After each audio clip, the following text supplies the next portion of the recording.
As a nursing assistant that's worked in hospitals for almost 4 years, I have seen dozens, if not hundreds of patients receive blood transfusions, and even more patients that received a blood transfusion at some point during their hospital admission. But when I think of blood transfusions, there's one patient in particular I think of. He was a liver transplant patient, and you see, the liver creates clotting factors. When you need a liver transplant, you don't create enough of these clotting factors, and you tend to bleed a lot and easily.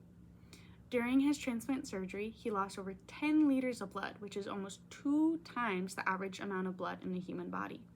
He received over 21 units of blood in order to stay alive. While his story is a bit extreme, the theme isn't that uncommon. And the majority of liver transplant patients receive multiple transfusions during their transplant surgery in order to stay alive.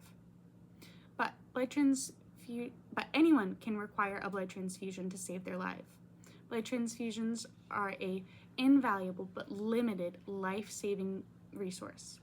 According to the American Red Cross, someone in the US requires a blood transfusion every 2 seconds due to things such as blood loss from surgeries, traumas, childbirth, or even cancer patients receiving chemotherapy. Blood transfusions are such a common need. In fact, approximately 150 people will need a blood transfusion during this 5-minute speech alone. According to the American Red Cross, they have declared a blood supply crisis for the 2nd time in their history due to a lack of donors. If the demand for blood continues to outweigh the supply, people will die. I have the answer. Donate blood. According to the National Heart, Lung, and Blood Institute, 1 blood donation can save up to 3 lives. Blood donations can be given to patients either as whole blood, or more commonly, it is split into its 3 components: plasma, platelets, and red blood cells, and given to patients that way, depending on what their lab values are and what is driving their need for a transfusion. According to the Blood Bank of Alaska, there is no substitute for human blood. Because there is no substitute, people will die if there is a shortage. I know what you're thinking. Donating blood is dangerous. Why should you risk your life for someone else's? But donating blood actually isn't dangerous. According to the Department of Health and Human Services, all the equipment used is sterilized between patients, and the needles themselves are single use, so there is no risk to you in developing a blood-borne pathogen.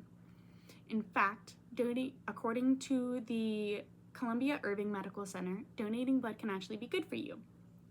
It can reduce high blood pressure and reduce your risk of having a heart attack. So not only would donating blood save someone else's life, it could also save yours. You might also be thinking that it's too time consuming. You're really busy and it takes a really long time. But donating blood doesn't take any longer than your average haircut.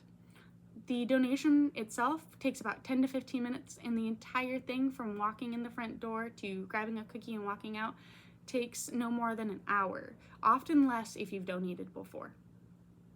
Picture this. You're on your way home from a busy day in the office and you get a phone call. Your beloved baby brother got into a terrible car accident and is now in the hospital in critical condition. A shard of glass from the windshield sliced a large artery and he lost a major amount of blood. The doctors were able to fix the laceration, but now there's not enough blood in his body to carry oxygen and nutrients to his organs. Soon, if he doesn't receive a blood transfusion, he will go into multi-system organ failure and die. Only a blood donor can save his life now.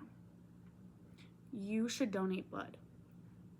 You can safely and conveniently donate blood every 8 weeks at BloodWorks Northwest, a local blood bank that provides blood and blood products to our communities. I urge you to donate blood, because if you do, you will save lives. Whether it's loved ones or strangers, a trauma victim or a cancer patient, a child or the elderly, you will save lives. Your selfless act will save lives. Don't you want to be a hero?